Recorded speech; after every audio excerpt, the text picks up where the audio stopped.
अगर आप भी सोलर इंडस्ट्री में अपना बिजनेस स्टार्ट करने की सोच रहे हैं तो ये वीडियो आपके लिए कंप्लीट गाइड होने वाली है। इस वीडियो में मैं आपको वो सारे इंपॉर्टेंट पॉइंट्स बताऊंगा जो सोलर बिजनेस स्टार्ट करते समय आपको ध्यान में रखने होते हैं। साथ ही साथ मैं आपको वो डिफरेंट वर्टिकल्स भी बताऊंगा, अलग अलग सेक्टर्स बताऊंगा जिनमें आप अपना काम स्टार्ट कर सकते हैं सोलर का, और उनको स्टार्ट करते टाइम किन किन चीज़ की आपको रिक्वायरमेंट होती है वो कहाँ से मिलेंगी। जैसे कस्टमर्स कैसे आप उठाएंगे, जो आपके रॉ मटेरियल के सोर्सेज हैं वो आपको कहाँ से मिलेंगे, जो बाकी दूसरी सर्विसेज होती हैं उनके लिए आपको जो लोग हैं वो कहाँ से मिलेंगे। ये सारी बातें इस वीडियो में आज हम करेंगे। हेलो एवरीवन, मेरा नाम है शशांक और आप देख रहे हैं सोलर क्लैप। मैं सोलर इंडस्ट्री में पिछले 5 सालों से जुड़ा हुआ हूँ। ये यूट्यूब चैनल मैंने 2018 में बनाया था और इस पर सोलर से रिलेटेड ही सबसे पहली वीडियो मैंने डाली थी। उसके बाद धीरे धीरे इस चैनल को ग्रो किया, सोलर की एक वेबसाइट भी बनाई। अब पिछले 5 सालों में मुझे सोलर की काफ़ी अच्छी नॉलेज है।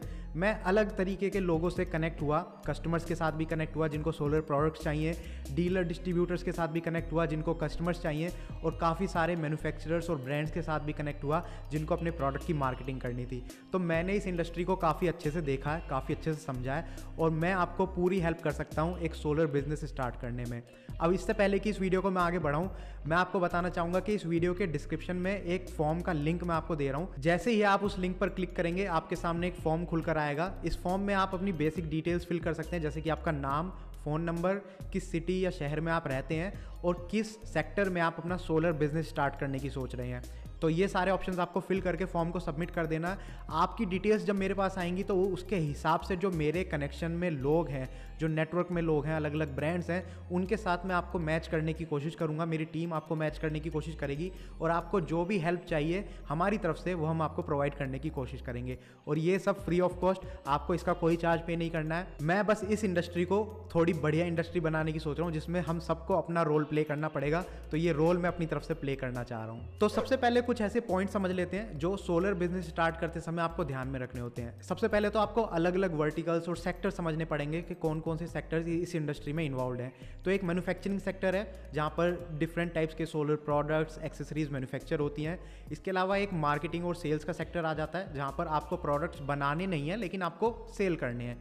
इसके बाद तीसरा एक सेक्टर आ जाता है जहाँ पर मेंटेनेंस, रिपेयर, इंस्टॉलेशंस, ये सारी सर्विसेज इंक्लूड होती हैं, जिसमें ना तो आपको प्रोडक्ट सेल करने हैं ना आपको प्रोडक्ट बनाने हैं, लेकिन उन प्रोडक्ट से रिलेटेड जो बाकी दूसरी सर्विसेज होती हैं वो आपको प्रोवाइड करनी है। तो आपको सबसे पहले अपना सेक्टर समझना पड़ेगा कि किस सेक्टर में मुझे जाना है। हर सेक्टर की जो रिक्वायरमेंट है वो अलग अलग होती है। मान लीजिए आप मैन्युफैक्चरिंग सेक्टर में जाना चाहते हैं तो वहाँ पर आपको सबसे पहले तो पैसा लगता है काफ़ी सारा, क्योंकि आपको मशीनरीज लेनी पड़ेंगी प्रोडक्ट्स मैन्युफैक्चर करने के लिए, एक फैक्ट्री पूरी जगह लेनी पड़ेगी फैक्ट्री खड़ी करने के लिए, फिर लेबर होती है, काफ़ी सारी लेबर की रिक्वायरमेंट होती है, तो उनकी सैलरी और ये सारी चीज़ों का आपको ध्यान रखना पड़ेगा। तो वहाँ पर काफ़ी ज़्यादा पैसे की रिक्वायरमेंट होती है। जो मार्केटिंग और सेल्स वाला सेक्टर है वहाँ पर आपको पैसे की रिक्वायरमेंट नहीं है, लेकिन वहाँ पर आपको कुछ स्किल्स की रिक्वायरमेंट है, कुछ नॉलेज की रिक्वायरमेंट है। किस तरीके से लीड्स जनरेट करेंगे और फिर उनको कस्टमर्स में कन्वर्ट करेंगे, तो ये सारी स्किल्स होती हैं, सेल्स स्किल्स या मार्केटिंग स्किल्स आप इनको कह सकते हैं। इन सब की रिक्वायरमेंट आपको होनी चाहिए। इसके बाद तीसरा जो सेक्टर है जो मैंने आपको बताया था, रिपेयर, मेंटेनेंस, इंस्टॉलेशन, वहाँ पर आपको थोड़ी एक्सपीरियंस होना ज़रूरी है, थोड़ी आपको सोलर के बारे में नॉलेज होनी ज़रूरी है। और वहाँ पर आपके लिए लगती है एक टीम, एक प्रॉपर टीम आपको चाहिएगी, क्योंकि आप अकेले इंस्टॉलेशन नहीं कर सकते। तो वहाँ पर एक प्रॉपर टीम की रिक्वायरमेंट होगी। तो आप अपने हिसाब से समझिए कि आपका सेक्टर कौन सा है, वहाँ पर किन किन चीज़ों की रिक्वायरमेंट होगी और वो आप कहाँ से फाइंड आउट करेंगे। जब आप ये पूरा प्रोसेस समझ पाएंगे तब आप काफ़ी अच्छे से डिसीजन ले पाएंगे। और इसी तरीके से जैसे आप रिसर्च करते रहेंगे तो आपका एक नेटवर्क भी क्रिएट होता है, या फिर आपका कोई नेटवर्क ऑलरेडी होगा। आपके पास कुछ कस्टमर्स हो सकते हैं, या फिर हो सकता है कि आपके पास कस्टमर्स नहीं है लेकिन कुछ ऐसे लोग हैं जो आपके लिए प्रोडक्ट बनाने में आपकी हेल्प कर सकते हैं, रॉ मटेरियल आपको प्रोवाइड कर सकते हैं या पैसा आपको प्रोवाइड कर सकते हैं। या आपका कुछ पास्ट एक्सपीरियंस होगा, किसी सिमिलर टाइप ऑफ कंपनी में आपने काम किया होगा, कोई चीज़ सीखी होगी, तो आपको ये सारी चीज़ें हेल्प करेंगी एक प्रॉपर बिजनेस आपका सेटअप करने में। तो अब जबकि आपको तीनों टाइप के सेक्टर समझ में आ गए हैं, इसके बाद कुछ प्रोडक्ट्स देख लेते हैं कि जो सोलर इंडस्ट्री में क्या डिफरेंट टाइप के प्रोडक्ट्स हैं, और उन प्रोडक्ट्स को सुनने के बाद हो सकता है थोड़ा सा आपको समझ में आए कि आप क्या करना चाहते हैं। जो मेजर प्रोडक्ट्स होते हैं उसमें सोलर पैनल्स होते हैं, फिर solar inverters, batteries, charge controller. इसके अलावा इनसे रिलेटेड कुछ एक्सेसरीज होती हैं, लाइक स्ट्रक्चर हो गए, स्ट्रक्चर के लिए क्लैम्प्स होते हैं, फास्टनर्स होते हैं। इसके अलावा वायर्स, केबल्स, और केबल्स को कनेक्ट करने के लिए कनेक्टर्स होते हैं। इसके अलावा ACDB, DCDB बॉक्सेस होते हैं, लाइटनिंग अरेस्टर होता है, अर्थिंग किट होती है और VFD एक प्रोडक्ट होता है, वो आपने सुना होगा। तो ये सारे भी प्रोडक्ट होते हैं। इनको थोड़ा और अगर हम कैटेगराइज करते हैं तो इनके आगे फिर आपको ऐसे प्रोडक्ट्स भी सुनने में आते हैं जैसे कि सोलर लाइट्स, जिसमें गार्डन लाइट्स भी होती हैं, आउटडोर लाइट्स, टॉर्च भी इंक्लूडेड होती है, सोलर बल्ब भी इंक्लूडेड होते हैं। इनके अलावा solar water heater, solar pumps, solar fans. तो ऐसे लिस्ट काफ़ी लंबी धीरे धीरे हो जाती है। ये प्रोडक्ट की जो पूरी लिस्ट मैंने आपको बताई है, इसको बताने का मोटिव ये था ताकि आपका दिमाग थोड़ा सा खुले, क्योंकि हम जब बिजनेस स्टार्ट करने की सोचते हैं तो हमारा दिमाग जो है वो मेजर प्रोडक्ट्स के अराउंड घूमता है, सोलर पैनल्स, इन्वर्टर्स, बैटरीज। लेकिन इतने सारे छोटे छोटे प्रोडक्ट्स भी होते हैं, लाइक MC4 कनेक्टर मैंने आपको बताया, छोटा सा प्रोडक्ट है, लेकिन अगर आप करना चाहें तो उसके अराउंड एक पूरी अपनी फैक्ट्री सेटअप कर सकते हैं जिसमें सिर्फ आप MC4 कनेक्टर्स बना सकते हैं। तो आपको हर तरीके के सोलर प्रोडक्ट के बारे में पता होना चाहिए, कितने प्रोडक्ट्स हैं, और आपको फिर थोड़ी सी रिसर्च करनी पड़ेगी, उसकी इंडस्ट्री समझनी पड़ेगी, कितने मैन्युफैक्चरर्स मार्केट में हैं जो वो प्रोडक्ट बनाते हैं, छोटा सा प्रोडक्ट भी बनाते हैं। और क्योंकि आप छोटे से प्रोडक्ट की अगर हम बात करते हैं तो वहाँ पर आपको पैसा भी कम लगेगा, इन्वेस्टमेंट काफ़ी कम लगेगी, ज़्यादा ऐसी कोई बड़ी मशीनरीज आपको नहीं चाहिए होंगी, ज़्यादा लेबर नहीं चाहिए होगी। तो ये सारी चीज़ें आपको पता होनी चाहिए। तो अब जबकि आपको ये सारी चीज़ें अच्छे से पता चल गई हैं, तो अब समझते हैं मेन चीज़, यानी कि सोलर बिजनेस आपको किस सेक्टर में स्टार्ट करना है और कैसे आप कर सकते हैं। सबसे पहला सेक्टर जो हमने बात करी थी जिसकी, वो था मैन्युफैक्चरिंग सेक्टर, यानी कि आप सोलर प्रोडक्ट्स मैन्युफैक्चरिंग का काम स्टार्ट कर सकते हैं। अब जैसा कि शुरू में मैंने आपको बताया था, इसमें इन्वेस्टमेंट सबसे इंपॉर्टेंट चीज़ है। आपके पास पैसा काफ़ी अच्छी मात्रा में होना चाहिए, क्योंकि आपको फैक्ट्री सेटअप करनी पड़ेगी पूरी, क्योंकि आप कुछ मैन्युफैक्चर करना चाह रहे हैं। उसके लिए मशीनरीज चाहिए होती हैं, लेबर चाहिए होती है, रॉ मटेरियल्स आपको चाहिए होते हैं। और सबसे इंपॉर्टेंट बात, आपको सिर्फ इतना ही नहीं सोचना है कि आप प्रोडक्ट मैन्युफैक्चर कर रहे हैं, आपको उसके आगे का भी सोचना है, यानी कि वो प्रोडक्ट मैन्युफैक्चर करने के बाद आप किसको देंगे। तो इससे पहले आप फैक्ट्री सेटअप करें। आप पहले अपना ये देखिए कि आपके पास क्या ऐसे कनेक्शंस हैं जो आगे आपका सामान बेचने के लिए रेडी हैं। अगर हैं, उसके बाद ही आप इस काम के बारे में सोचिए। इसमें एक ऑल्टरनेट तरीका भी है। अगर आपको ऐसा लगता है कि यार मैं करना तो चाहता हूँ मैन्युफैक्चरिंग सेक्टर में, लेकिन पैसा मेरे पास नहीं है, तो ऐसा ज़रूरी नहीं है कि आपको पैसा ही चाहिए। OEM एक वर्ड होता है, अगर आपने पहले कभी इसके बारे में नहीं सुना है तो इस वीडियो में मैं बता देता हूँ। OEM की फुल फॉर्म होती है ओरिजिनल इक्विपमेंट मैन्युफैक्चरिंग। ये एक ऐसा प्रोसेस है जिसमें आप खुद मैन्युफैक्चर नहीं करते, बल्कि आप ऐसे मैन्युफैक्चरर्स को फाइंड आउट करते हैं जो वो प्रोडक्ट्स बनाते हैं। अब आपको क्या करना है, सबसे पहले उनका पूरा प्रोसेस समझना है, किस तरीके से वो प्रोडक्ट मैन्युफैक्चर करते हैं, कौन सी मशीन्स का वो यूज़ करते हैं, उनकी लेबर कैसी है, टीम कैसी है, फैक्ट्री कैसी है, और सबसे इंपॉर्टेंट उनकी प्रोडक्ट क्वालिटी कैसी है। अगर आपको ये सारी चीज़ें समझ में आती हैं तो आप एक ऐसे ब्रांड को पकड़ सकते हैं, ऐसे मैन्युफैक्चरर को पकड़ सकते हैं, उनको ऑर्डर दे सकते हैं कि यार मैं इतनी क्वांटिटी के साथ ये प्रोडक्ट चाहता हूँ मेरे ब्रांड नेम से। वो मैन्युफैक्चरर आपको प्रोडक्ट बना के देगा सेम जो वो प्रोडक्ट बनाता है, लेकिन आपके ब्रांड के नेम से। ऐसे में क्या हुआ कि आपको ना फैक्ट्री लगानी पड़ी, ना आपको मैन्युफैक्चरिंग का कोई एक्सपीरियंस चाहिए, ना आपको किसी भी तरीके के झंझट को झेलना पड़ा, आपको प्रोडक्ट मिल गया आपके ब्रांड के नेम से। आगे आपका काम स्टार्ट होता है कि आप उसको कहां पर सेल करते हैं और कैसे सेल करते हैं। OEM के ऊपर एक वीडियो मैंने ऑलरेडी बनाई थी जिसमें मैंने बैटरी का पूरा एक प्रोसेस समझाया था, लेड एसिड बैटरी का। तो नोएडा की एक फैक्ट्री मैंने कवर करी थी, 2 वीडियो मैंने बनाई थी, जिसमें एक तो मैंने उस ब्रांड के बारे में बताया था, किस तरीके से वो OEM का काम करते हैं, किस तरीके से बड़े बड़े ब्रांड्स उनके साथ जुड़े हुए हैं, कैसे वो बैटरी मैन्युफैक्चर करते हैं दूसरे ब्रांड के नेम से। और साथ ही साथ उसमें मैंने लेड एसिड बैटरी का पूरा मैन्युफैक्चरिंग का प्रोसेस भी दिखाया था। और इसी तरीके से जो सोलर इंडस्ट्री के बाकी दूसरे प्रोडक्ट्स हैं, जैसे solar panels, inverters, charge controllers या बाकी दूसरी एक्सेसरीज, इनके जो ओरिजिनल मैन्युफैक्चरर्स और ब्रांड्स हैं, ऐसे काफ़ी मैन्युफैक्चरर्स और ब्रांड्स के साथ मेरी बातचीत ऑलरेडी चल रही है। तो आने वाले फ्यूचर में मैं काफ़ी सारी उनसे रिलेटेड वीडियोज़ भी आप लोगों के लिए बना दूंगा, तो आपके लिए काफ़ी अच्छी हेल्प हो जाएगी। नंबर 2, आप पार्ट बन सकते हैं किसी सोलर डीलरशिप या डिस्ट्रीब्यूटरशिप नेटवर्क का। अब ऐसे में कुछ बातें आपको जो ध्यान में रखनी होती हैं वो ये, जो बड़े बड़े ब्रांड्स हैं इनका ऑलरेडी डीलर और डिस्ट्रीब्यूटर का नेटवर्क होता है। अगर नहीं है नेटवर्क और मान लीजिए कोई एक स्पॉट अवेलेबल है आपकी सिटी में जहां पर आप उस नेटवर्क का पार्ट बन सकते हैं, तो वहां पर थोड़ी हाई फी होती है, इंक्लूडेड होती है, एक फ्रेंचाइजी फी आप इसको बोल सकते हैं।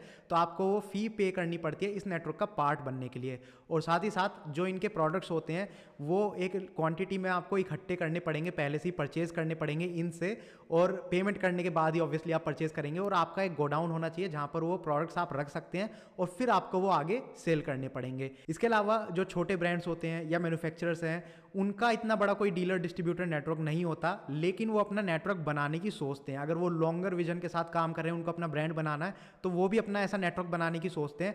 वहाँ पर फ़ायदा आपको ये मिलेगा कि अगर आप उनके साथ जुड़ते हैं तो वहाँ पर आपको कोई ऐसी बड़ी फ़ी पे करनी नहीं पड़ेगी, आप कम फ़ी में उनके साथ जुड़ सकते हैं। लेकिन वहाँ पर चैलेंज क्या आता है? पहला, वो ब्रांड इतना पॉपुलर नहीं है, उनके प्रोडक्ट इतने पॉपुलर नहीं है, तो जब आप उनके साथ जुड़ेंगे तो वहाँ पर आपको काफ़ी मेहनत करनी पड़ेगी उनका प्रोडक्ट सेल करने में। लेकिन ऐसे जो ब्रांड्स होते हैं जो थोड़ा सीरियस होते हैं अपने काम को लेकर, वो काफ़ी ज़्यादा हेल्प करते हैं अपने साथ जुड़े हुए डीलर्स और डिस्ट्रीब्यूटर्स की भी। मान लीजिए उनके पास कोई इंक्वायरी आती है तो डायरेक्टली वो उस कस्टमर को सेल नहीं करते अपना प्रोडक्ट, वो उस कस्टमर को आपको प्रोवाइड करेंगे और आपके थ्रू वो सेल होकर जाएगी। तो वो काफ़ी हेल्प करते हैं अपने डीलर्स और डिस्ट्रीब्यूटर्स को भी ग्रो करने में। तो और वहाँ पर फीस क्योंकि कम है तो आप उनका पार्ट बन सकते हैं। बस एक चीज़ का आपको ध्यान रखना है, किसी भी ब्रांड के साथ आप जुड़ें, आप उनका पहले काम समझिए अच्छे से, किस तरीके से वो काम कर रहे हैं, कितना अच्छे से वो अपना कितना आगे तक अपने बिजनेस को ग्रो करना चाह रहे हैं, और मोस्ट इंपॉर्टेंट उनका प्रोडक्ट कैसा है, प्रोडक्ट की क्वालिटी कैसी है। अगर प्रोडक्ट अच्छा होगा तो डेफिनेटली धीरे धीरे वो मार्केट में प्रोडक्ट जम जाएगा और अच्छे से उसकी सेल्स होनी स्टार्ट हो जाएंगी। ऐसी ही रिसेंटली एक मैंने वीडियो बनाई थी यूटीएल शॉपी के ऊपर। तो यूटीएल की शॉपी फ्रेंचाइजी भी अवेलेबल है, जो कि एक नॉमिनल फी पे करके आप उनकी फ्रेंचाइजी ज्वाइन कर सकते हैं। और यूटीएल तो काफ़ी बड़ा ब्रांड है, काफ़ी पॉपुलर ब्रांड है, तो वहाँ पर आपको डेफिनेटली बेनिफिट मिलता है कि जो पैसा आप लगाएंगे वो आपको काफ़ी जल्दी रिकवर हो जाएगा। तो ऐसी ही अपॉर्चुनिटी आपको ढूंढनी होती है। नंबर 3, आप स्टार्ट कर सकते हैं एक ईपीसी सोलर कंपनी या फिर सोलर इंस्टॉलेशन कंपनी। अब इनमें डिफरेंस क्या होता है? सबसे पहले तो ईपीसी की फुल फॉर्म समझ लेते हैं और ये क्या चीज़ है इसको समझ लेते हैं। ईपीसी का मतलब होता है इंजीनियरिंग, प्रोक्योरमेंट एंड कंस्ट्रक्शन। इसका मतलब ये होता है कि जब शुरू में किसी कस्टमर की सोलर की रिक्वायरमेंट होती है तो उसकी वो रिक्वायरमेंट के हिसाब से पूरा उसको सॉल्यूशन प्रोवाइड करना, पूरा उसका एक डिज़ाइन रेडी करना, एक प्लान रेडी करना कि किस तरीके से आपका प्रोजेक्ट है जो बनेगा, क्या क्या उसमें चीज़ें लगेंगी, एक एक चीज़ उसमें नोट डाउन करना। उसके बाद कस्टमर अग्री करता है, उसके बाद आपको वो प्रोडक्ट्स कहाँ से खरीदने हैं, कहाँ से उठाने हैं, मैन्युफैक्चरर से उठाने हैं, डीलर से उठाने हैं, डिस्ट्रीब्यूटर से उठाने हैं, किस ब्रांड के उठाने हैं, उनकी क्या कॉस्ट आएगी, वो पूरा हिसाब किताब देखना, और लास्ट में इंस्टॉलेशन का पूरा हिसाब किताब देखना, पूरा प्रोजेक्ट रेडी करके देना। और जब प्रोजेक्ट रेडी हो भी जाता है तो उसके बाद अगर कोई सर्विसेज आती हैं जैसे कि मेंटेनेंस या रिपेयर, वो सारा काम भी देखना। तो ये पूरी एक ईपीसी सोलर कंपनी का काम होता है। अगर इसका शॉर्टर फॉर्म हम देखते हैं तो वो होती है इंस्टॉलेशन कंपनी, जिसका काम सिर्फ इतना होता है कि वो सोलर प्रोजेक्ट इंस्टॉल करके आपको प्रोवाइड करके देते हैं। इसका एडवांस फॉर्म हो जाता है ईपीसी सोलर कंपनी। तो आप इस सेक्टर में आप अपना काम स्टार्ट कर सकते हैं, लेकिन यहाँ पर आपको जो रिक्वायरमेंट लगेगी वो लगेगी आपकी नॉलेज की। आपको नॉलेज होनी चाहिए सोलर प्रोडक्ट्स की, क्योंकि एक पूरा इंस्टॉलेशन का काम यहाँ पर इंक्लूडेड है। साथ में आपकी नेटवर्किंग होनी चाहिए, क्योंकि जो भी आप प्रोडक्ट्स लेंगे, मैन्युफैक्चरर से लेंगे, ब्रांड से लेंगे या डीलर डिस्ट्रीब्यूटर से लेंगे, वहाँ पर आपकी जो रिक्वायरमेंट होती है वो ये होती है कि कम से कम प्राइस में हमें ये सारे प्रोडक्ट्स मिल जाएं। तो ये सारी चीज़ें भी आपको देखनी होती है। नेटवर्किंग का काम आपका होगा और साथ में आपकी एक टीम लगेगी, क्योंकि इंस्टॉलेशन का काम आप अकेले नहीं कर सकते, तो इसमें आपकी एक टीम भी लगेगी। तो इस वाले सेक्टर में या इस वाले बिजनेस आइडिया में, सोलर बिजनेस आइडिया की जिसकी हम बात कर रहे हैं, इसमें पैसा तो कम लगता है, लेकिन इसमें आपकी स्किल्स काफ़ी ज़्यादा मैटर करती हैं। आपका नेटवर्क भी अच्छा होना चाहिए, इसके अलावा आपके पास एक सोलर की प्रॉपर टीम भी होनी चाहिए और आपको नॉलेज भी होनी चाहिए। नंबर 4, आप सोलर सेलर के तौर पे या फिर सोलर रीसेलर के तौर पे अपना काम स्टार्ट कर सकते हैं। तो ये डीलर और डिस्ट्रीब्यूटर टाइप का ही काम है, लेकिन यहाँ पर आप किसी एक ब्रांड के साथ नहीं जुड़े हुए, आप रीसेल कर रहे हैं उन प्रोडक्ट्स को जो आप किसी डीलर या डिस्ट्रीब्यूटर से एक्वायर करेंगे। और इसमें आप हमेशा बड़े प्रोडक्ट्स के बारे में मत सोचिए, छोटे छोटे भी काफ़ी सारे प्रोडक्ट्स होते हैं। जैसे मैंने आपको अभी शुरू में बताया था, ACDB, DCDB box, MC4 connectors, wires, cables, तो ये काफ़ी छोटे मैन्युफैक्चरर्स हैं जो इन प्रोडक्ट्स को बनाते हैं। और मार्केट में आपको काफ़ी सारे ऐसे मैन्युफैक्चरर्स मिल जाएंगे जब आप रिसर्च करेंगे। और इन मैन्युफैक्चरर्स का कोई खुद का डीलर या डिस्ट्रीब्यूटरशिप का नेटवर्क नहीं होता। तो यहाँ पर आप क्या कर सकते हैं, ऐसे मैन्युफैक्चरर्स के साथ आप कनेक्शन में आके उनके जो प्रोडक्ट है, क्वालिटी आपको डेफिनेटली देखनी पड़ेगी, उसके बाद आप उनके प्रोडक्ट को रीसेल कर सकते हैं। साथ ही साथ आपको यहाँ पर यह भी समझना पड़ेगा जो आफ्टर मार्केट प्रोडक्ट्स हैं, यानी कि एक बार वो प्रोजेक्ट लग गया सोलर का, उसमें जो भी प्रोडक्ट की रिक्वायरमेंट थी वो सारी हो गई, लेकिन उसके बाद क्या, काफ़ी सारे ऐसे प्रोडक्ट्स हैं जिनकी ज़रूरत इंस्टॉलेशन के बाद हमें पड़ती है, लेकिन शुरू में हमारे दिमाग में नहीं आती।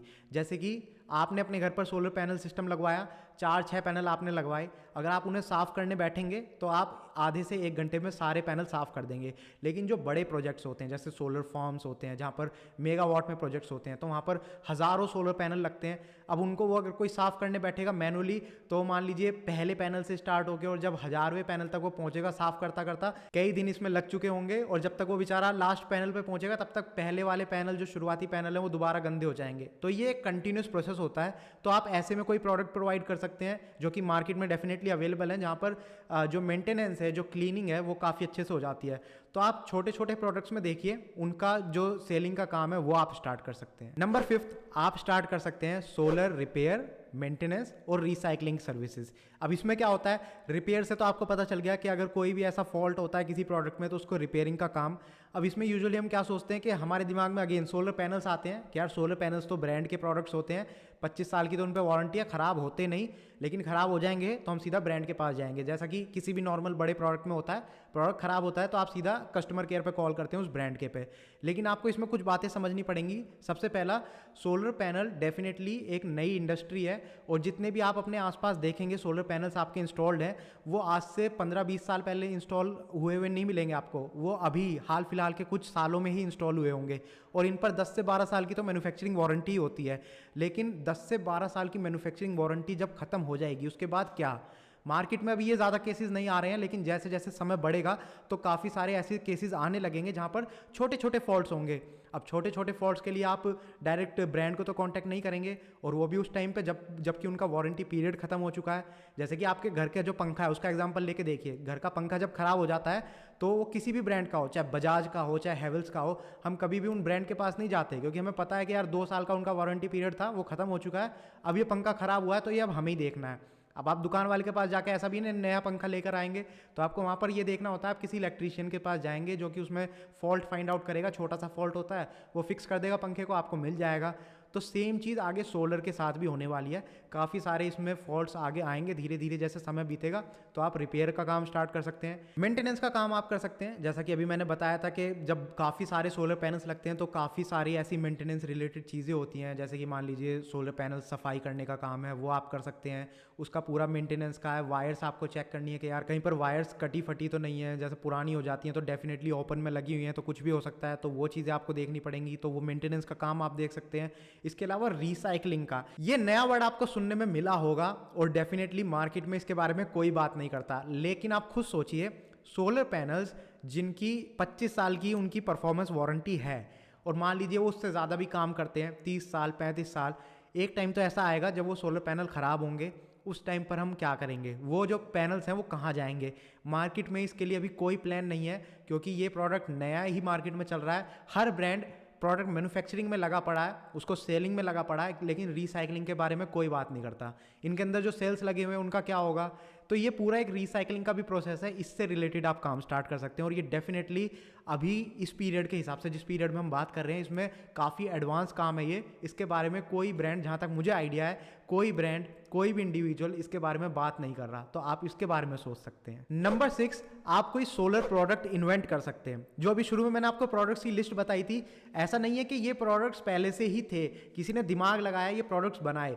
आप अपने घर के आसपास देखिए, कोई प्रोडक्ट आपको ऐसा नजर आता हो, कोई इलेक्ट्रिकल गैजेट या अप्लायंस आपको ऐसा नजर आता हो जिसको आप सोलर में कन्वर्ट कर सकते हैं, तो वो आपको करना पड़ेगा। आपकी इसमें थोड़ी सी टेक्निकल स्किल्स, अगर आपके पास नॉलेज अच्छी है तो आप उसका यूज कर सकते हैं। यहां पर सिर्फ आपको 2 बातों का ध्यान रखना है। पहली, जो भी आप प्रोडक्ट इन्वेंट करें वो प्रॉब्लम सॉल्विंग होना चाहिए, यानी कि कोई ऑलरेडी प्रॉब्लम है जो सॉल्व नहीं हो पा रही है इलेक्ट्रिकल अप्लायंस के द्वारा भी, वहां पर आपका जो ये प्रोडक्ट है वो प्रॉब्लम सॉल्विंग होना चाहिए। ऐसा नहीं कि आपने सोचा यार मैं सोलर फ्रिज बना देता हूं, लेकिन सोलर फ्रिज की जरूरत नहीं है लोगों को, तो आप अगर वो इन्वेंशन कर भी देंगे और लोग यहाँ पर डेफिनेटली उसको यूज नहीं करना चाह रहे हैं, तो आपका इन्वेंशन बेकार जाएगा। तो आपका जो प्रोडक्ट है वो प्रॉब्लम को सॉल्व करना चाहिए। दूसरा, वो कॉस्ट इफेक्टिव होना चाहिए। अब ऐसा नहीं है कि आपने एक सोलर प्रोडक्ट तो बना दिया जो प्रॉब्लम सॉल्व भी कर रहा है, लेकिन वो काफ़ी महंगा है, लोग उसको लेना ही नहीं चाह रहे। लोग सोच रहे हैं कि यार ये प्रोडक्ट मैं सोलर में लेने से अच्छा है कि मैं एक नॉर्मल इलेक्ट्रिकल अप्लायंस ले लूँ इसी का ऑल्टरनेट, और वो कम पैसे में आएगा और मेरा काम भी हो जाएगा। तो कॉस्ट इफेक्टिव होना चाहिए और आपका प्रॉब्लम सॉल्विंग प्रोडक्ट होना चाहिए। इन दो बातों का आप ध्यान रखिए, आप कोई भी बढ़िया प्रोडक्ट सोलर इंडस्ट्री में बना सकते हैं। नंबर 7, आप सोलर ऑडिटर और कंसल्टेंट के तौर पर अपना काम स्टार्ट कर सकते हैं। अब इसके नाम से थोड़ा बहुत आपको आइडिया लग गया होगा इसमें आपको क्या करना है। तो सबसे पहले आपको इसमें ऐसे जो कमर्शियल स्पेसेस होती हैं या रेजिडेंशियल स्पेसेस होती हैं उनके ओनर्स के साथ आपको मीट करना पड़ेगा, साइट विजिट आपको करनी पड़ सकती है, वर्चुअल मीटिंग भी आप कर सकते हैं जहां आप उनकी रिक्वायरमेंट समझ सकते हैं। रिक्वायरमेंट के हिसाब से एक आप प्रॉपर कितनी उनकी रिक्वायरमेंट के हिसाब से क्या क्या प्रोडक्ट्स लगेंगे, क्या क्या वो चाहते हैं, उसके हिसाब से आप एक लीड जनरेट करके उनको प्रॉपर प्लान बताकर उस लीड को पास ऑन कर सकते हैं किसी कॉन्ट्रैक्टर के पास। अब ये वाला जो काम है वो ईपीसी सर्विसेज से थोड़ा हटके है, क्योंकि ईपीसी सर्विसेज में आपको इसके आगे का भी यानी इंस्टॉलेशन तक का और उसके आगे का भी सारा काम देखना होता है, लेकिन यहाँ पर आप सिर्फ लीड जनरेट कर सकते हैं और आगे उसको पास ऑन कर सकते हैं। आपको बता दूं काफ़ी सारे लोग हैं जो धीरे धीरे सोलर एनर्जी की तरफ मूव करना चाह रहे हैं, लेकिन उनको नॉलेज नहीं है और वो किसी ठीक से बंदे से बात करना चाहते हैं जो एक्सपीरियंस्ड बंदा हो, जो उनको अच्छे से गाइड कर सके। तो यहाँ पर आपकी एक्सपर्टीज़ आप यूज़ कर सकते हैं, जैसा कि मैंने भी आपको बताया, उनके साथ मिलना, उनकी रिक्वायरमेंट को समझना, और जब एक प्रॉपर प्लान आपके पास है, जब आपको पता है कि ये कस्टमर, ये जो लीड है ये एक पोटेंशियल कस्टमर है, कस्टमर बन सकता है, उसके बाद उस लीड को पास ऑन करना कॉन्ट्रैक्टर्स के पास। तो ये वाला काम आप कर सकते हैं। लास्ट सोलर बिजनेस आइडिया जिसकी हम बात करेंगे वो है नंबर 8, जो कि है सोलर ट्रेनिंग और जॉब प्लेसमेंट एजेंसी। तो अभी हमने जैसे बात करी थी ईपीसी सर्विसेज से रिलेटेड या इंस्टॉलेशन सर्विसेज से रिलेटेड, जहां पर एक टीम की रिक्वायरमेंट होती है जिनको सोलर की नॉलेज हो अच्छी और जो प्रोजेक्ट इंस्टॉल करने में हेल्प कर सके। तो ये स्किल्ड वर्कर्स होते हैं जिनको सोलर की नॉलेज होनी चाहिए। तो आप ऐसा ही कुछ अपना ट्रेनिंग इंस्टीट्यूट खोल सकते हैं सोलर का, ऑफलाइन भी खोल सकते हैं, ऑनलाइन देना चाहते हैं ट्रेनिंग ऑनलाइन भी दे सकते हैं। ऑफलाइन में एक जगह की आपको रिक्वायरमेंट पड़ेगी, वहाँ पर आप सर्टिफिकेट प्रोवाइड कर सकते हैं। वहाँ पर एक ड्रॉबैक ये होता है कि आपके पास जो क्राउड आएगा वो लोकल क्राउड आएगा, आपके आसपास का क्राउड आपके पास आएगा, पूरे इंडिया से लोग हो सकता है आपके पास ना आए। लेकिन जब आप ऑनलाइन करते हैं तो ऑनलाइन में आप इंडिया और इंडिया के बाहर वाले क्राउड को भी आप कनेक्ट कर पाते हैं। ऑनलाइन आप यूट्यूब के थ्रू भी कर सकते हैं, यहाँ पर वीडियोस अपलोड करके लोगों को सिखा सकते हैं। ऐसा नहीं है कि यहाँ पर सिर्फ फ्री वीडियोस होती हैं, आप वहाँ पर एक कोर्स की फ़ी रख सकते हैं, उसके बाद आप लोगों को सिखा सकते हैं। यूडेमी जैसी काफ़ी सारी वेबसाइट्स है जहाँ पर आप कोर्स बनाकर पब्लिश कर सकते हैं। किसी को अगर आपका कोर्स करना होगा तो वहाँ पर वो एक फ़ी पे करेंगे, जो फ़ी आप डिसाइड करेंगे उतनी फ़ी वो पे करेंगे और आपका कोर्स में एनरोल कर सकते हैं। तो ये ट्रेनिंग आप प्रोवाइड कर सकते हैं। और जैसा कि मैंने आपको बताया कि काफ़ी सारी कंपनियां जो ईपीसी सर्विसेज और इंस्टॉलेशन का काम स्टार्ट करेंगी, तो उनको जो स्किल्ड वर्कर्स की रिक्वायरमेंट होगी वो फुलफिल करने में आप हेल्प कर सकते हैं। तो आप सोलर की जॉब प्लेसमेंट एजेंसी खोल सकते हैं और ये सारे काम भी आप स्टार्ट कर सकते हैं। तो मैं इस वीडियो को थोड़ा छोटा बनाना चाहता था, लेकिन जिस तरीके से मैंने चीज़ों को एक्सप्लेन करा है, आई नो ये वीडियो थोड़ी सी लंबी हो गई होगी, लेकिन अब इस वीडियो को यहीं पर ख़त्म करते हैं। अगर आपके कुछ सवाल हैं ये पूरी वीडियो से रिलेटेड तो आप नीचे कमेंट सेक्शन में लिख के पूछ सकते हैं। मैं कोशिश करूंगा आपके हर एक सवाल का जवाब देने की। And don't forget to check out the link, जो वीडियो के डिस्क्रिप्शन में मैंने आपको लिंक बताया था गूगल फॉर्म का, उसको चेकआउट करना मत भूलिएगा, उस फॉर्म को फिलअप करना मत भूलिएगा अगर आप सोलर का बिजनेस स्टार्ट करने की सोच रहे हैं। बाकी अगर ये वीडियो आपको पसंद आई है और आपको लगता है कि ये वीडियो लोगों की हेल्प कर सकती है तो प्लीज़ इसको लाइक कीजिए, शेयर कीजिए अपने फ्रेंड्स और फैमिली मेंबर्स के साथ। और अगर आपको ऐसी वीडियोस देखना पसंद है स्पेशली अबाउट सोलर इंडस्ट्री, तो आप इस चैनल को सब्सक्राइब कर सकते हैं, क्योंकि हम ऐसी वीडियोस काफ़ी सारी बनाते रहते हैं। Thank you for watching the video, good bye.